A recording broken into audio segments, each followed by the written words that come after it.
Happy Tuesday, guys. That's right. It's Tuesday evening. I'm dropping a podcast for you because I didn't get one out for you last Friday due to the fact that I was swamped with one crazy weekend and I had one to put out with Dean Kirsten and I didn't get a chance to do that. So you guys will get that one this week. But if you missed one crazy weekend, I'm telling you, you missed a banger of an event. It was unbelievable. The cars that were there was unbelievable. The strip cruise was fantastic. The poker run was exciting. Every part about it was awesome. Short of a few naysayers here and there, everybody had a great time. If you came to one crazy weekend and didn't have a great time, it ain't your kind of show, man. So, and it's more than a show. It's a weekend experience is what it is. So we had a great time this weekend, and we'll be doing a follow-up podcast coming up next week about that, along with some other things that happened with one crazy weekend. So it's definitely the show not to miss next year. We had a fantastic time, but I wanted to get this podcast out this week because Russell Ritchie specifically was complaining that he doesn't have his weekly podcast to listen to while he's driving and traveling, and so we're going to get this one out for you on a Tuesday evening. So over the last couple of weeks, you may have seen a viral video going around with a guy, Peter Kappen, that was on a podcast called West of Tulsa, and he talks about what happened to the original Inch Pincher, and it was missing, and a bunch of details like that. And I thought the best person on the podcast would be Dean Kirsten. So this week's podcast is going to be addressing the statements he made in that podcast with respect to this being the original Inch Pincher and the guy that had it in his garage, and a lot of details like that, because Dean Kirsten's working on a book right now of the Mcfadden family, the whole EMPI saga, but more than that, Econo Motors really. And we'll get into some detail on that. But it's a great podcast. You guys will definitely dig it. A lot of interesting history. Just on this podcast alone, there's a lot of interesting history where Magnuson Superchargers is connected. Like, there's a lot of stuff that just gives me the reason to keep digging deeper. So I'm happy to bring this one to you guys. So I'm going to give you a little Tuesday extra. And next week, we'll be doing a wrap up on the one crazy weekend, give you guys a bunch of detail what happened. And you guys will definitely not want to miss next year. So, and by next week, when I have the next podcast out, I'll have the next dates. So without further ado, guys, let's get into it. Is the Inch Pincher one really in somebody's garage? We get to the bottom of this with the one and only Dean Kirsten on Let's Talk Dubs. You probably don't know that there's a new Volkswagen out that doesn't look like a Volkswagen.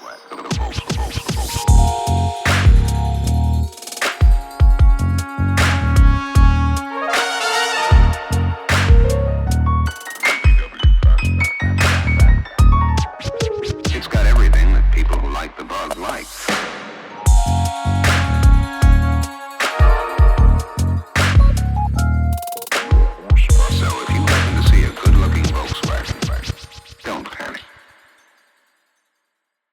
Happy Friday, guys, and welcome to another episode of Let's Talk Dubs. I'm your host, Bill T. Well, some of you guys have been out there for a while and have been paying attention to, we're all on YouTube and we're checking stuff out. And there's a video that came up recently that was fairly viral, and I'll play that video for you guys right now. And tell me, we're going to talk about this video on today's show. And he's like, "Oh, okay. Well, I have the world's rarest VW back here." He's like, "You want to see it?" And I was like, "Oh, okay." So he takes me into this room that he had built off the edge of his spot that was just shoved, all these cars shoved in here. And sure enough, there's this bug. It's a 56 oval window. And then he goes on to tell me this story of it's called the Inch Pincher, which was the fastest car of the 60s. It had the quarter-mile record and also top speed record. But like, you know, beating Cobras, beating every single muscle car that you could imagine. This car beat all of them. And there's this moment in 1969 where the car disappears, and to this day no one knows where the car is. And he's like, "And this is the car." And I was like, "What?" Like, you know, and he tells me all this stuff, and I was just like, "This is wild." He's like, "Do you want to tell the story? Do you want to tell people? Do you want to tell the world my story?" And I was like, "Sure." You know, I didn't really know what to say. And so anyway, I left and I went home that night and Googled everything, and I couldn't believe, like, verbatim, he was right on all of these wild. Okay, so now you guys get the gist of the video that we just previewed, and I've been hearing a lot of talk, a a lot of people are posting. People tagged the video. They tagged me. They tagged a bunch of people. Find out what's going on with this. And one of the people that got tagged along with me was Dean Kirsten. So on today's podcast, I don't know anybody that's done more research recently in the recent times than my pal Dean Kirsten, who's down in Southern California. Dean, welcome to the podcast. Thanks for having me back, Bill. It's a pleasure. Well, we're breaking a record now. You're the most frequently returning guest on Let's Talk Dubs. And the primary reason I reached out to you is I know that you and I spoke when we were in Europe, and you're telling me about a book that you're writing, and it's not just an EMPI book. It's about like the whole Econo Motors thing, right? Tell me a little bit about the book that you're coming up with. Sure. So ever since I got to know Daryl Vitone before he passed away, I've just been fascinated with the whole scene that Joe Vitone created. And Joe was quite a businessman. He looked upon the world in such scope. And as many of you know, he created EMPI. He had Econo Motors, the dealership. He had Econo Datsun. He had numerous businesses. And so the more I got to know Daryl and Dave Andrews, the more I wanted to find out about this empire and the effects that it had on the VW industry. So that's where my background has been for the last few years. And it's the more I dig into the history, the more intrigued I get with some of the accomplishments that Joe Vitone did and the amount of products that came out of EMPI back in the late 60s, early 70s. And so that's where I've been spending a lot of my spare time is to writing this book. And it's about EMPI, it's about Econo Motors, and it's about Riverside in a lot of ways, because so much of these performance parts in businesses started in Riverside. So that's kind of the scope, but the more I get into it, the wider the scope has become, because the tentacles into our industry are quite huge. Yeah, I think that's one of the things that, since I've been doing the podcast, I think this will probably be episode 285 or 286. Since I've been doing the podcast, it's, for me, it started out as just like a conversational thing about Volkswagens, and maybe it was going to be current modern event. But the more I started digging into history, and the more, what was interesting is you kind of get a timeline of what's happening, like manufacturing. When I did the podcast with Otto Haas, his name escapes me right now, but when I did the podcast with him, there was so much Rosevear. Right, Ron Rosevear. When I did the podcast with Ron, there was so much about private labeling, distribution, like so many of these nuances that were kind of new in the marketplace, or like they were big corporate ideas that were all done by these small Volkswagen guys. And what was interesting is you see how that affects the hobby on different levels. And so we can do a whole separate podcast on that, and the way that the Volkswagen, in a nutshell, Gary Emery's dad, Neil Emery, famous hot rodder, bobbed the front and back of a Bug to make it an off-road thing, then becomes the birth of the Baja. So how hot rodding, there's so much intertwined that it's just insane. But the main reason that I've got you on here is we spoke a little bit. I sent you this clip. I said, hey, have you seen this clip? What's going on with this? And you were just excited. You said, man, this is an interesting thing. And so there's a lot to unpack here. And I want to give some credit to those guys on the podcast. And it's I think the podcast is something to do with Tulsa and the guys out of Ventura that does this, that they had on the podcast. And so there's a lot in the statement where I thought, like, wow, I never knew that there was an inch pincher that was missing, and then layers and layers of this stuff. So why don't we start with your impressions when you first saw this video, and how kind of it all came together in your head with respect to, as you started saying certain things, it just popped things into place. Okay, sure. So the main player in this story is a gentleman named Blase Mcfadden, but unfortunately Blase passed away here unexpectedly earlier this year. He was based in Ventura, California, VW enthusiast, and I'm sure an automotive enthusiast for many years.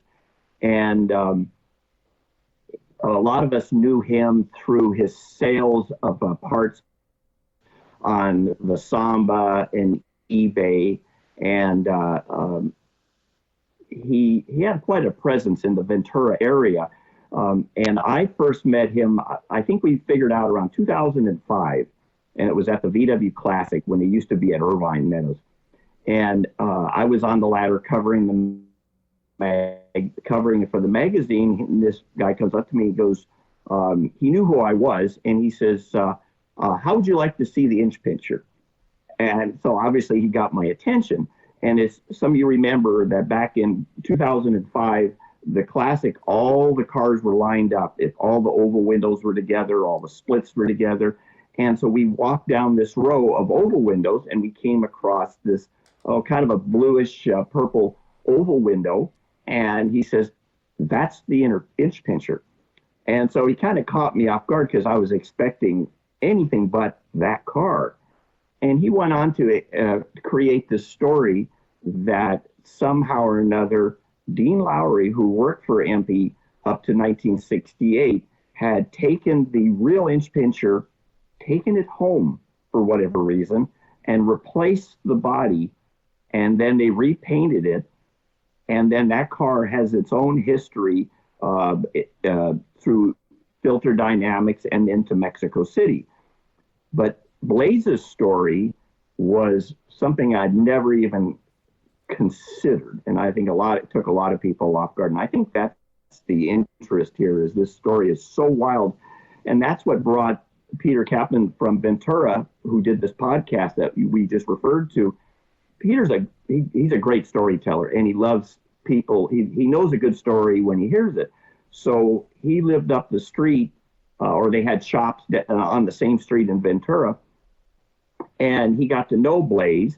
And if nothing else, he said, boy, Blase could tell one hell of a story. Right. Now, Peter's not a Volkswagen guy, but he knew a good story when he heard it. So he proceeded to do interviews and tape Blase telling this story.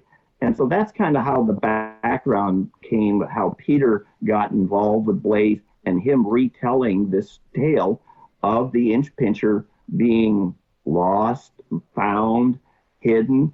And so there's quite a story behind it. Now, so what he says the story is that Dean Lowry, who was the guy who raced the car, is that correct? Yeah, for the most part, it was actually Darrell Vitone's street car, and so it was Darrell's street car. So both of them shared the driving, but through the mid '60s, Dean was older than Darrell, of course. He was the primary driver, and he got most of the publicity. He set most of the records, won most of the races. So most people identify the inch pincher with Dean Lowry. Right, and so the story, which seems somewhat outlandish, is that he knew the car was going to change, and he body swapped it some way, somehow. Like, that's the story that Blase had, right? Right. Which seems pretty. That's the foundation of it. Yes. So fairly far-fetched, right? Yeah, because the first thing that comes to mind when I started hearing the story from Blase is Dean Lowry did not own the inch pincher. It was Darrell Vitone's street car. So yes, Dean was the head of EMPI R&D through that period of time, and he worked on it probably more than anybody. He drove it the most, but it wasn't his car. He was an employee for Joe Vitone and EMPI at that time. And so for him to take upon himself to say, I'm going to save this car because we're going to end up cutting it, lightening it for the 67 season, for him to take upon himself, I'm going to save this car and take it home to his house in Riverside and substitute another 56 body, and then proceed to put that back on the original pan, do all these modifications to it, and then go back into the Econo Motors body paint shop, paint it orange again, re-letter it, and then create this new life all the time, him having this body stored at his house. That's Blase's story. Right. So I guess to understand this, let's start maybe with what is the known history of that car, of this particular car, and with you knowing that, how do we look at this and say, well, it's next to an impossibility for this to be that car, or there's a possibility it could be there? Okay. So the Inch Pincher car, which was Darrell Vitone's street car, came in as a trade-in around 1959, 1960. And as the reports that I have gotten from Joe, it had over 200,000 miles, so it was well driven for the few years it was on the road. It came in as a trade-in, and in the early part of 1960, that was Darrell's 16th birthday. So I believe it was a birthday present from his dad. And so I believe, too, that they painted it orange at Economotor because they had an in-house body shop there, and gave it to Darrell as a birthday present. So that became Darrell's street car through the early 60s. But having the car parked at EMPI day after day, every time they wanted to do any R&D fitting a part, Darrell's car was the guinea pig. They would pull it out of the parking lot, put it on the hoist, and put the different parts on it and go out and drive it. And then they started racing it around 62 at Colton or Fontana, and actually doing some quarter-mile testing. And at that time, Darrell was doing some of the driving. So this proceeded, and as we get Pat in 63, 64, the car went to NASA with Dan Gurney driving it. And so this car went through a lot of different configurations of engine performance, gear ratio performance, suspension performance. But up to about 65, 66, it was pretty much all stock as far as the body. Steel fenders, steel hood, deck lid. They hadn't gutted it. About the only serious modifications were, I think they had a gauge cut in the dash, and there was a roll bar, and they put different seats in it. That's about as radical as they went. But as you got into around 66, that's the first time you started seeing fiberglass fenders put on the car to try to lighten it up, because when they were running H or I gas in NHRA, they're running pounds per cubic inch. And so they're always weight conscious to try to get as close to the minimum as they could. Mm-hmm. And so the car up to this point was stock, other than maybe fenders. Well, at the end of the 66 season, NHRA did some drastic changes, said that for the weight break for H gas or I gas for the 67 season, the car could be considerably lightened. And that's the turning point of this story, is that they, from a stock floor pan to a stock front beam, the oval window, rear window, everything was going to be changed at that point. And so if you follow history, they put a straight axle. They took the torsion bar beam front end, put a straight axle on the car. The floor pans were cut out, aluminum floor pans. Most likely the bulkhead and the firewall were cut with aluminum. And most of the body was going to be fiberglass, the hood, the deck lid, the fenders. But the part that I think that Blase concentrated on is that the rear window obviously on a 56 is an oval window. Mm-hmm. And in NHRA, when a Volkswagen is getting the head start, you're looking in your rear view mirror or over your shoulder, because this guy's a much faster car is going to be chasing you. And Dean complained the fact that the oval window, especially if he's in the right lane, he couldn't see the car chasing him. So that's where the decision came up. We're going to put a 58 and later square window in the car, allowing for better vision out the back. Well, so they had to cut the back of the hood, the roof off, and weld this new oval window in. But the rest of the body, the roof and the front windshield and everything else was remained 56. That was the turning point in Blase's story, that Dean did not want to cut this body. He said, why are we going through all this baloney of cutting this roof in? Why don't we just substitute it for a later car, right, a 58 or a 59 with already a back window in it? And so that's where Blase's story says that Dean took upon himself, and he took the body, took it home, brought in another body. They did all the modifications to it, including welding an early dash into the later body, which to me is a a lot of work, Right. and repainted it. And so when it went into the 67 season, it had BRMs in it, it had flames, it had pinstriping, it, was the whole Richard McPeak deal. And it was, pretty radical paint job. And so that's the history going up to the turning point when the Inch Pincher really changed its structure. And they actually really did that. They swapped the back window, did all that work to this particular car. Like they actually welded a roof section in it. Yeah. And another point that I argued and other people have argued with Blase, Blase felt that the windshield was large from 1967 and later. The windshield was no longer a 56; it was larger. Yeah. Thus supporting his theory that it was a whole roof that they put. But in reality, in my way of looking at it, and my studying these pictures for so many years, is that they cut the whole back section of the roof off, including the vents below the window, and put a 58 later square window in it and welded in. And obviously with Econo Motors, they had a body shop that they would do anything that Joe wanted them to do. Yeah. And this is, this is a pretty elaborate tale with respect to to go through that much work to salvage the car. And then somehow it gets modified. Daryl never, because I don't care even if it's the race car, quote unquote, if it's your car, it's still your car, right? So if somebody decides to body swap it and you get in your car, you're going to notice the little things, the chrome on the dash is not crooked the right way or Absolutely. That to me is. And so one of the questions I had for Blase, go ahead.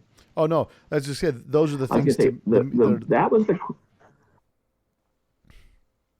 No, go ahead. All right. That was the question that I had for Blase, is that so we're talking like 2005, 2006, as far as I think that my first interaction with him, is that he was so adamant about this story that he really felt that he had found the Holy Grail in this bluish purple car, which we'll talk about in a minute, why it was purple, is that I said, Blase, at that point, Daryl was still alive. Ken Lowry was still alive. The Chalet brothers, Lee Layton, all these guys that were there were alive. I said, if you really want to unravel the story, call Daryl. He'll tell you. And he was there. The point you just made, he would know if that car got swapped, because he was they were both in the Econo Motors building on Roberta Street every day. He would have known if all of a sudden that when they didn't cut the roof off, or they did cut the roof off, he would have known that was his car. And I agree with your point on that. Yeah, there's a lot of different things that just make it kind of seem a little bit out there. But is there an actual mystery that no one knows what happened to the Inch Pincher? Like, what was the reason for the Inch Pincher 2 and all that? What was the sequence? Okay. So Dean Lowry left EMPI in, I think, September of '68 to start Dino Dinosaurs. Mm-hmm. So at that point, it was the Inch Pincher 1. It had the flower top on it at that time, or pretty close to that. And it was 100% Daryl's car. Daryl was now the head of EMPI R&D at that point. And so they moved EMPI R&D from Roberta Street over onto University. So they gave Daryl his own place just to work on that car and to work on the few customer cars that he had. And that continued on till the end of the 69 racing season. At the end of 69 racing season, I think Daryl wanted to make a change. He could see that chop topping and making the cars more aerodynamic was what was the way to go. So he had a 58 or I think a 59 body, sunroof body, chopped at Econo Motors. There again, they would do anything the Fattones wanted. They chopped a new body for it. And in December of 69, the Inch Pincher 1 body was removed off the pan and put in the back shed over there on University, 1600 University by now. And they put the chop top body on it. So going to the Winter Nationals in late January 1970, the Inch Pincher 1 chassis, now with the new chop top body, unfinished, it was just painted white, showed up at the Winter Nationals, and that was the debut. Darrell won class, went a few rounds, and then a few months later, Molly painted it, and that car continued on with its own history. So now that car has its own history going up to into the 70s, the mid 70s.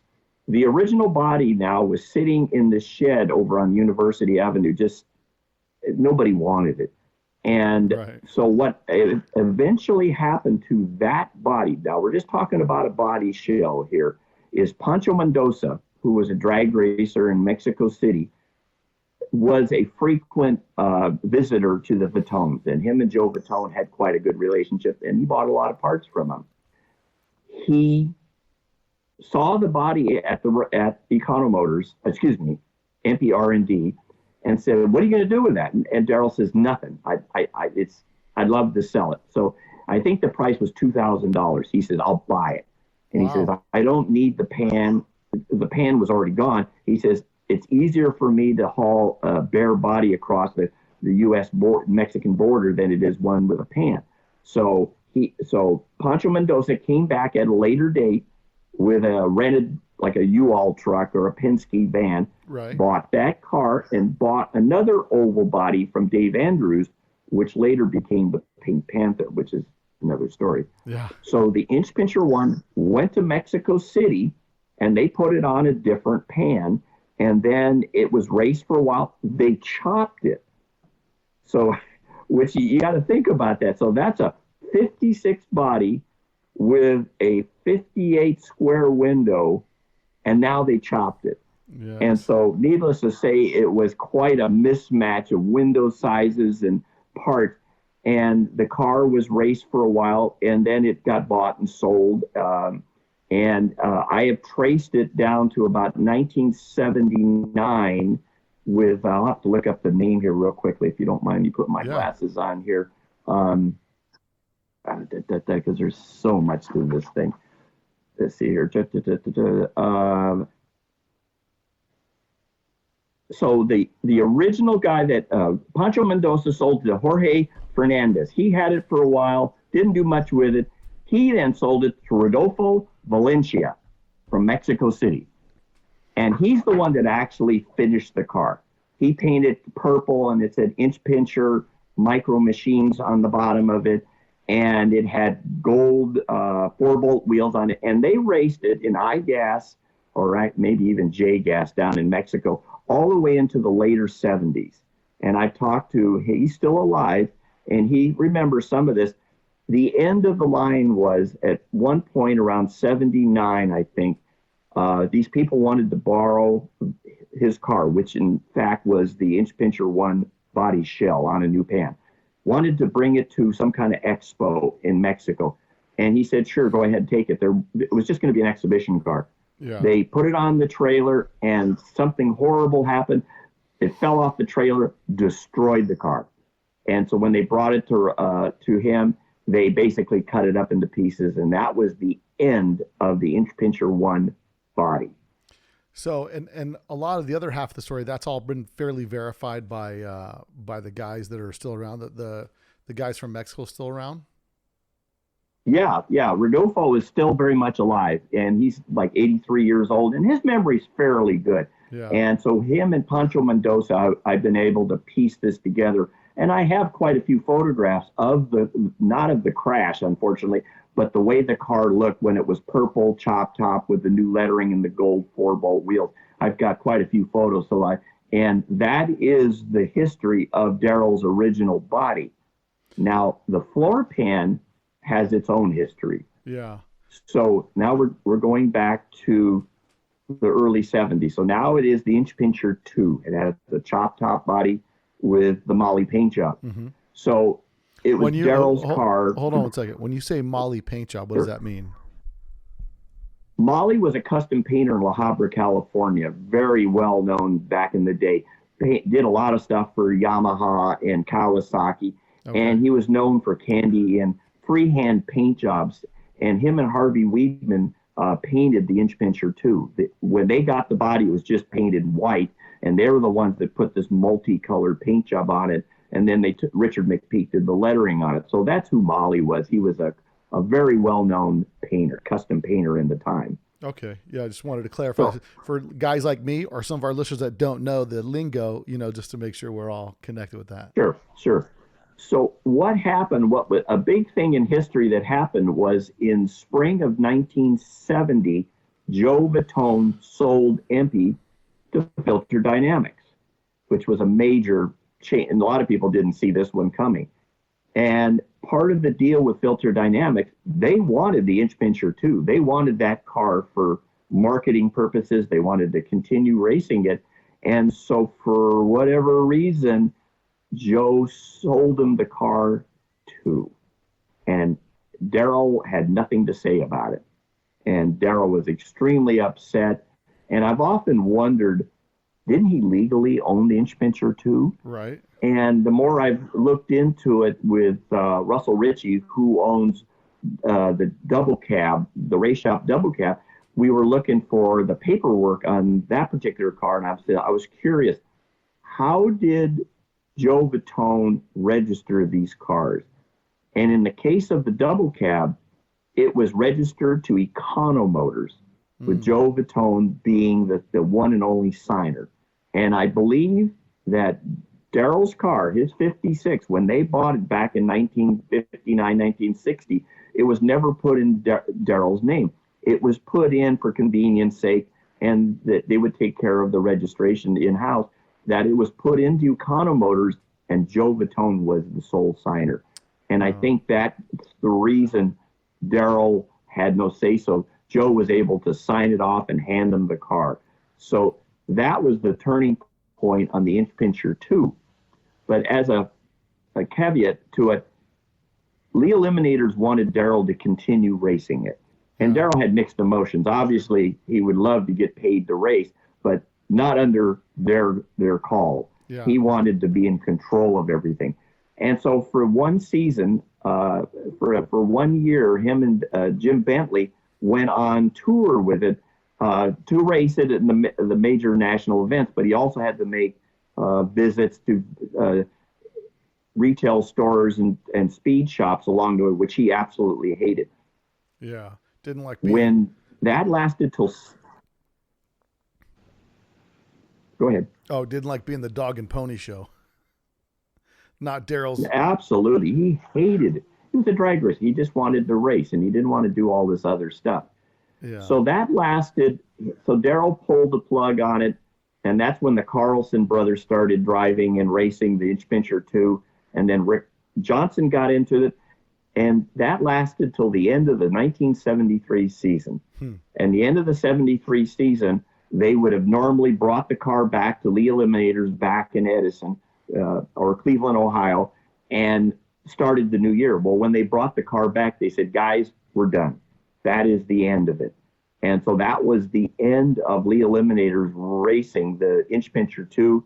It went up for sale in National Dragster a few months later, and it was eventually sold to Dennis Dougherty at Mother's Performance in New Jersey.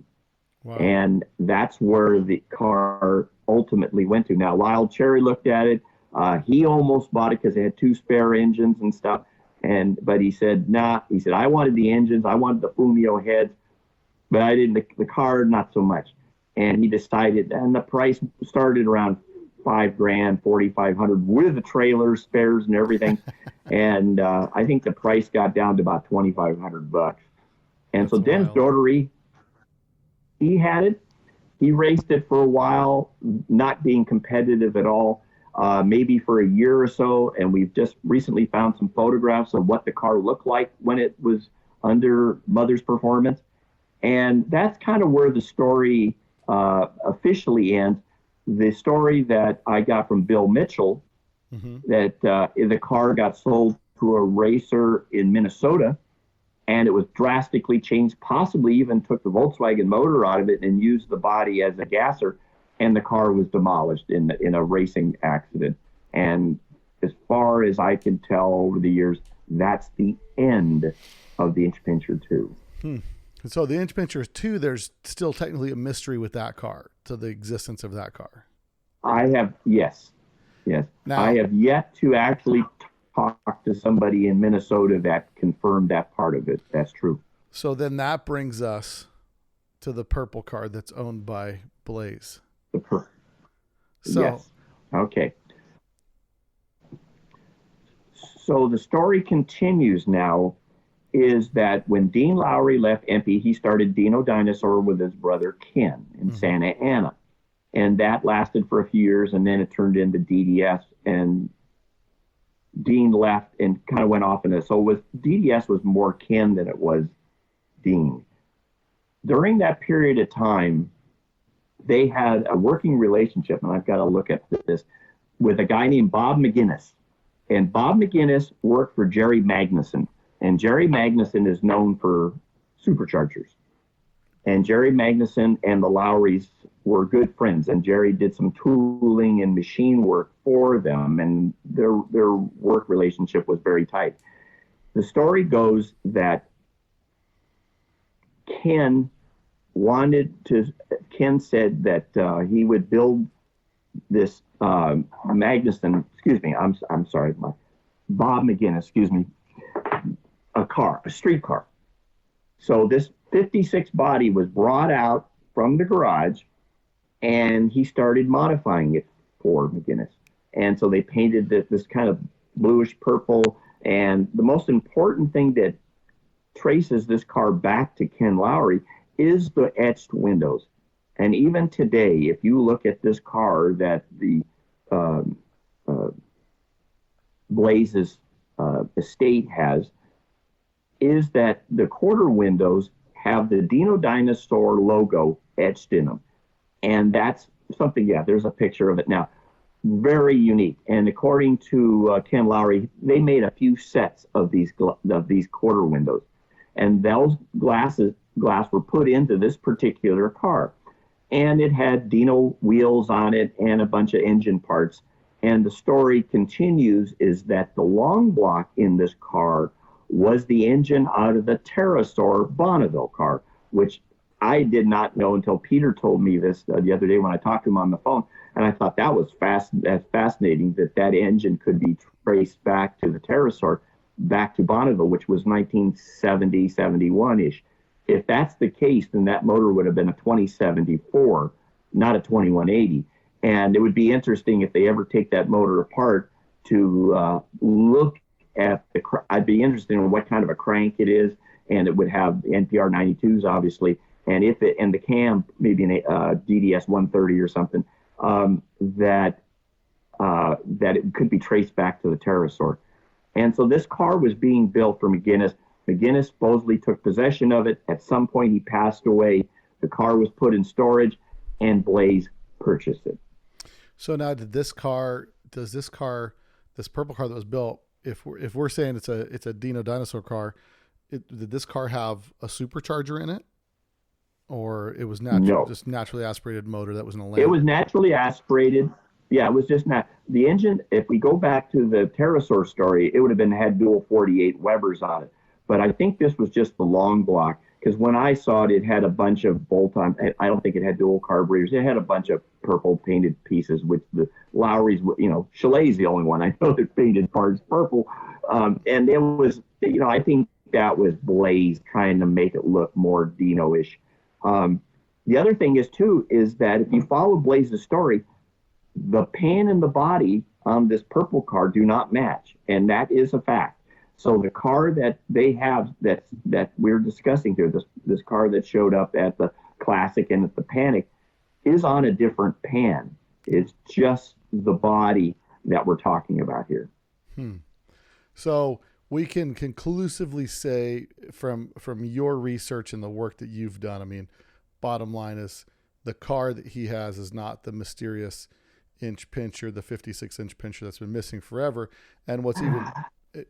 based on what unless, obviously, if the family was like, we really want to find out if this is the deal, well, then you could, now they've got technology now where you can ice blast something and you can just take off a layer of paint at a time without doing any damage. And there would be some remnants of orange paint or something, right? Exactly. Good point. I'm glad you brought that up. Believe it or not, there is remnants of orange paint on this car. No, there get are out of here. chips in. Now, I'm not kidding you. I mean, this is just part of the story, but I've actually seen it. So that is true. And that's another thing that Blase hung his hat on, is the car was orange, or at least parts of it, at one time. Well, Yeah. I think it makes for a great story. And I think Yes. even more interesting is, the story of characters like Blase and people like that, where, shoot, if I'd have heard of this guy a year ago, or before he passed away, if I just had a 5-minute conversation with him, I'd have been like, we got to get you on the podcast, because I love the stories. I love to listen to the storytellers. I love to see how things come together, because there's always remnants of truth here and there, but it's always people get mixed up, right? It could be something as simple as he bought this and it used to be the Pterosaurus, but the guys were familiar with both cars, and the guy that sold it said, it was the Inch Pincher or one of those cars or something like that. And then that just snowballs into a whole different story. Yeah. So I don't know. It's I actually told Blase, I also told Peter, the one that told the story on YouTube, is that I just think that his family, I think his brother's the one that was holding on the estate, is that they just forget about the Inch Pincher story. Just let's put that behind them. I think the fact that this car was built by Ken Lowry for McGinnis, and it has DDS history, because I asked Ken while he was still alive about this car, and he said, yes, we did build that car, and we built more than a few cars, because I like this. Well, I should say not like this. They built some street cars with performance engines and stuff in it. So this car can be traced back to Ken Lowry. So, and I think that's the real history of this car. And if it does in fact have a motor that it resembles the Pterosaurus motor, even better. And I think the car, whether it's orange underneath or whatever it is underneath, I think that this car has value. It's not worth, $50,000, what Blase wanted for it a few years back. Sure. What's worth is, who knows? But I think somebody could restore this car. And some of it you're going to have to kind of wing, because you don't know exactly what Ken did. But you could put Dino wheels on it and build a nice street motor, and with IDAs with Dino manifolds and Dino parts on it, and put a custom interior. You still got the etch glass, and it would be a historical car. It's a street car. It's not a drag car, but to me it has no connection with EMPI or the Vitone, but it does have history with the Lowrys. Yeah, there's definitely, and that may be the shame of the story, right? The history of this car, which is fairly unique in and of itself, is getting buried by the tall tale of it being the Inch Pincher,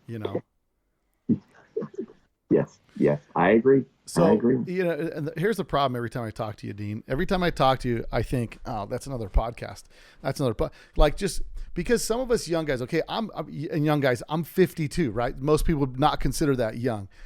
And I got in the scene in the 80s. So all this stuff, all the land speed stuff, all the drag racing stuff, the H-gas, all that stuff, it's not stuff that we kind of grew up on, but you guys grew up on it because it was what was happening, all that stuff 20 years before we got into it, right? 10, 20 years.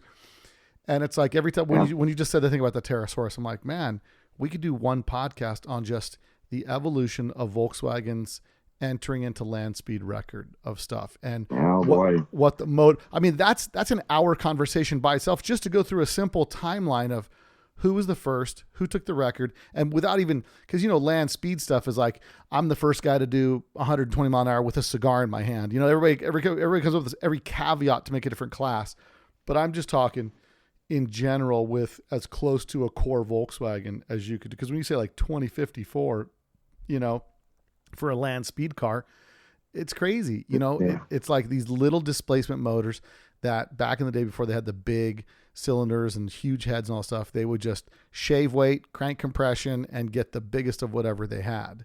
So I don't know. Again, every time we talk, in my head, I'm just like, another podcast. That's a whole nother, because you've done so much work in compiling this history that it's due the time allotted to sit. I mean, we've talked about this. We've been talking about this for 42 minutes right now. And this is one story about one car.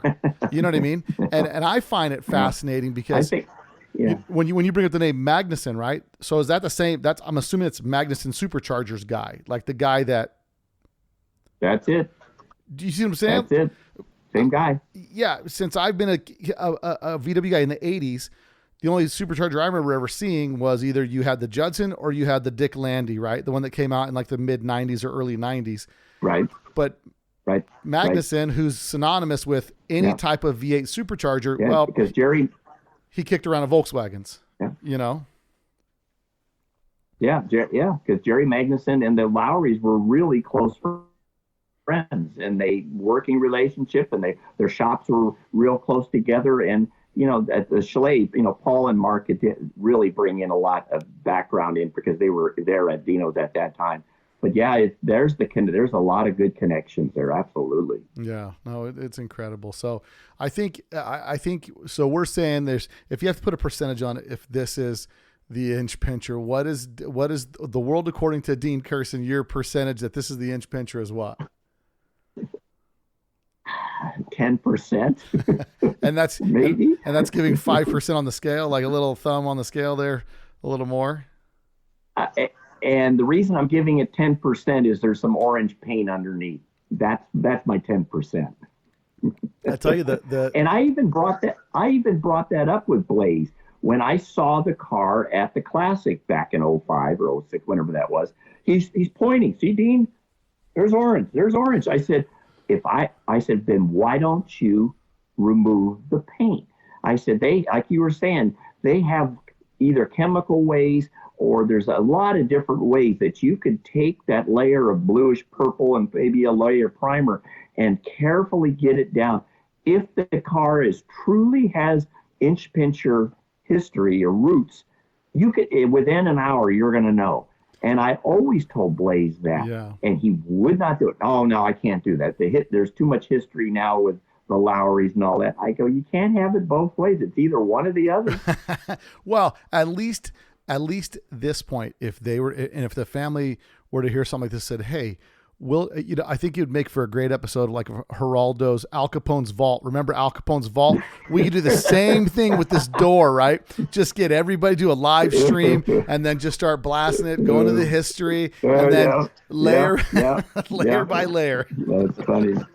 So one thing I will mention that when I talked to Peter Kappen, the guy that interviewed Blase, I talked to him for about an hour, and I got to really like him.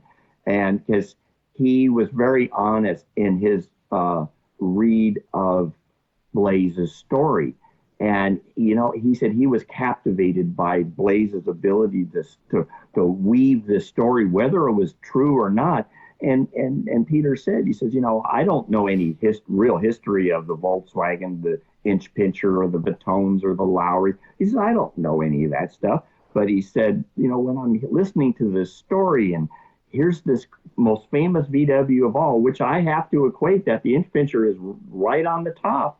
When you have this car and somehow it got swapped and this car got stuck in a corner and then this other car finished its history off, that's a great story. So I'm totally on board with Peter on this, that I would be captivated too, to sit down and have Blase just let her rip for a couple hours. And that's what they did. Yeah. And I almost wonder, and I'm going to reach out to Peter. He got me back on Instagram, and I hit him from two accounts, my personal and then my Let's Talk Dubs. And I've just been so busy getting ready for show and all this stuff that I haven't had a chance to follow up with him. But I think, you know, hopefully he could be a guy that I could, because he's the guy. It's one thing to get the story from the guy's brother who just automatically believes his brother, right? It's another thing to get the story from a guy who just heard the stories and loved the stories. You know, I think there's a lot of value in that because he's going to have an unbiased perspective of what he believes with regards to the story, or at least it's just it's just neutral, right? It's just giving you back what Blase did. Right. Yeah. You know, he doesn't have a dog in this fight. No. And there's a lot of, you know, this is my thing. We talked about it for a few minutes earlier with the recent passing of Danny Zepeda. And it's like, a lot of these guys, I knock on their doors. I'm like, hey, let's, like, I'm super excited. I got Chris Addington. I drove to Bakersfield, knocked on his door, and got him to come on the podcast. And it's one of these things where he's like, who's this weirdo knocking on my door to talk to me about a car that I built in the 80s, right? But these are just that podcast in and of itself, the what you learn of the history from his standpoint, why he built the car. Because a kid in the 80s, I look at that car and think like, there's no way this car drives. How are you going to drive it? No tin on it. It's got 2 superchargers on it. It's got fuel injection. What's all, but as you listen to the podcast, everything unfolds, why it was built that way, why these things happen, which there's so much to all these stories. And if anybody's listening to this and I've asked you to come on the podcast, you've been reluctant because you're bashful. You don't want to hear your voice on the podcast. It's like, when you're gone, it's all we got left is your stories.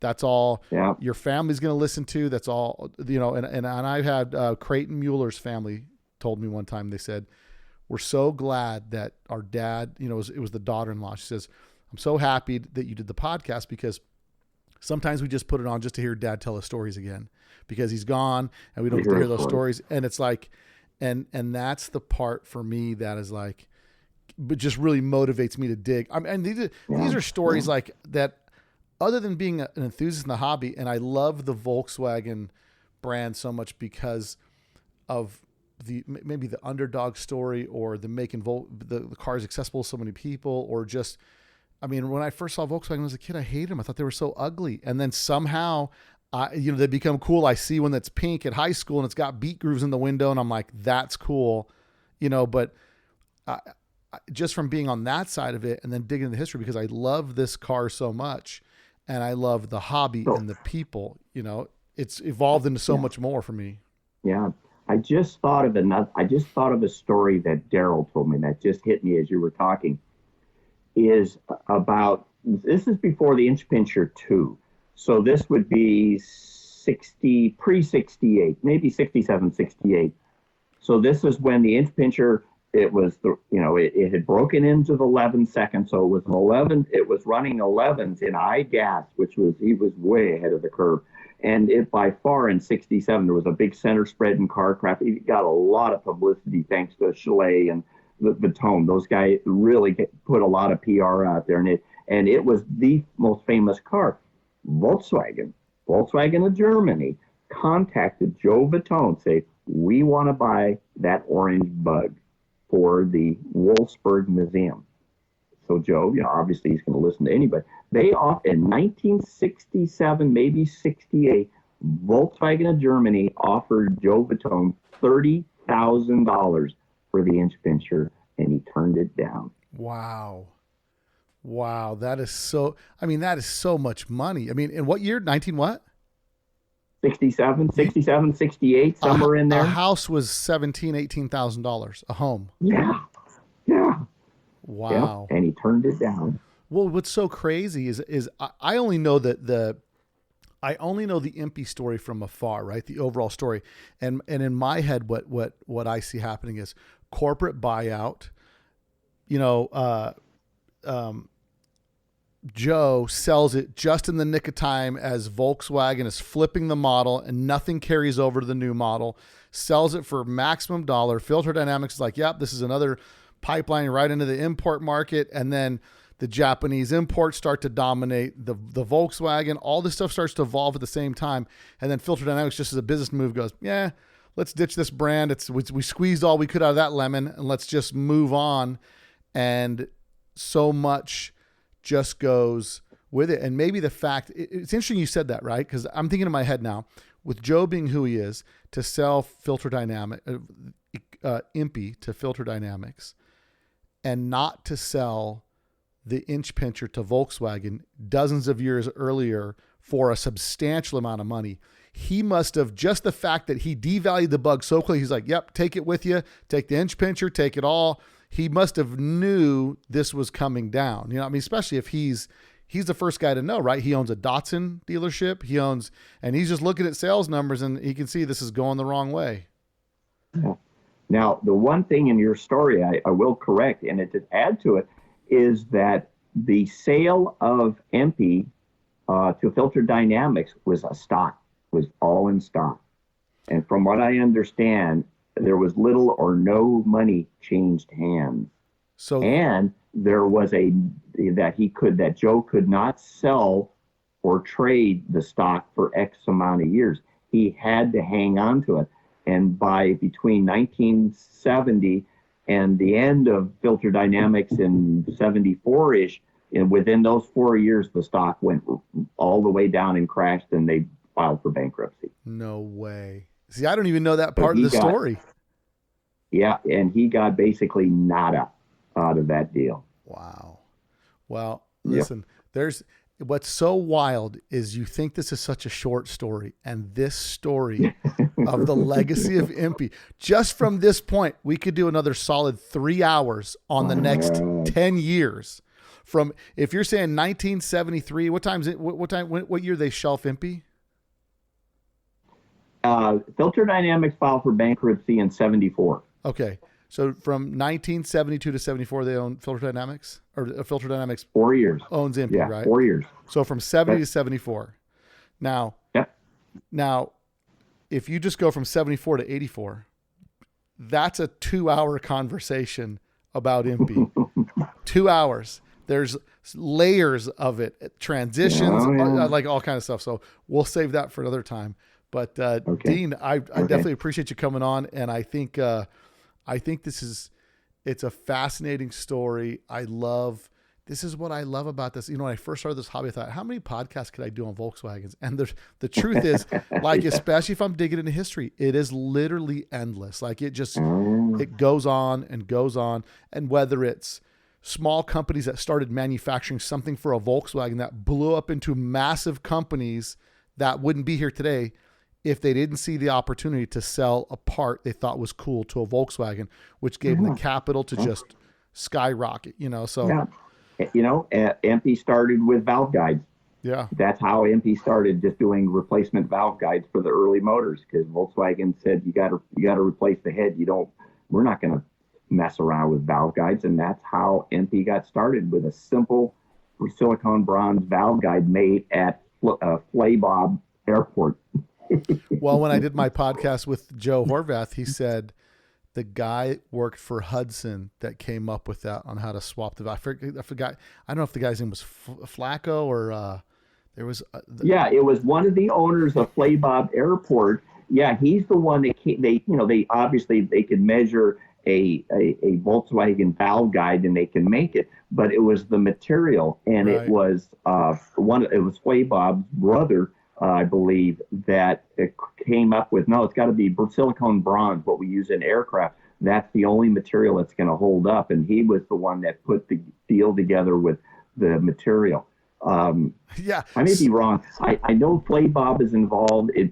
There may be another person. I may be wrong on who came up with that. Now that I think of it, that's like you said. Well, for all you guys that want to know, you can go back to the episode that I did with Joe Horvath, a wealth of information, a guy that's still around today that was there during that whole genesis. And I just think, what about the guy who shouted in the back room, "Yeah, just use silicone bronze," and then from that just goes this huge industry into it's got to be $1 billion business today that EMPI does. I mean, if I had to guess at numbers in annual sales, probably in the tens of millions, if not $100 million a year, because it's a worldwide market, you know? So it's crazy. Dino, man, I appreciate it. Again, every time we talk, I just keep thinking, because as you're talking in my head, I just have a documentary going like, man, this is so crazy. I hope for Blase's family's sake that they sell it to somebody with the idea that it's a Lowry project and it gets restored to give the Lowrys the nod for that car. And that's what I hope ultimately happens to the car, that somebody gets it and realizes the value in it, and that it continues on, and and somehow Blase and wherever he is go, yeah, that's cool. Yeah, no, I dig it. I dig it 100%. Well, Dino, thanks again, man, for coming on, and we will. All right, my pleasure, Bill. We'll do it again, Always brother. A fun deal. All right. Okay. If you like that podcast, and I know you did, make sure you copy, paste, and share this in a group text with all your friends that drive Volkswagen so they can get some of this awesome history that we're tracking down on Let's Talk Dubs. Also, next week I've got a podcast coming up with Cal Dub, the original builder, Jack DiGiacomo, Sr. and Jr., and special guest Steve Connect. So lots going on with the Bakersfield boys next week. But lots of cool stuff happening. If you want to support the podcast, go to letstalkdubs.com. Go to the store, pick up some merch, follow us on Instagram, like us on Facebook, and go subscribe to our YouTube channel. Also, don't forget George T's YouTube channel. If you want some awesome how-tos, go check out George's YouTube channel. My brother, the mechanic, causing panic. He's the wagon with an E, the wagon on YouTube. So go check out his YouTube channel to get some how-tos. If you want to learn how to tune your carbs, set your stuff up, get dialed in, mid-mounts, all kinds of stuff, go check out George's channel. Don't forget to support our sponsors, VW Trends Magazine, a magazine for the people, by the people, and also Ross Wolf, high-quality aftermarket parts made for enthusiasts, by enthusiasts. And don't forget, One Crazy Weekend was brought to you by EMPI. That's right. Our primary sponsor this year was EMPI, and got to give a big shout out to EMPI for giving us the support to make this thing awesome. So until next week, guys, later. You probably don't know that there's a new Volkswagen out that doesn't look like a Volkswagen.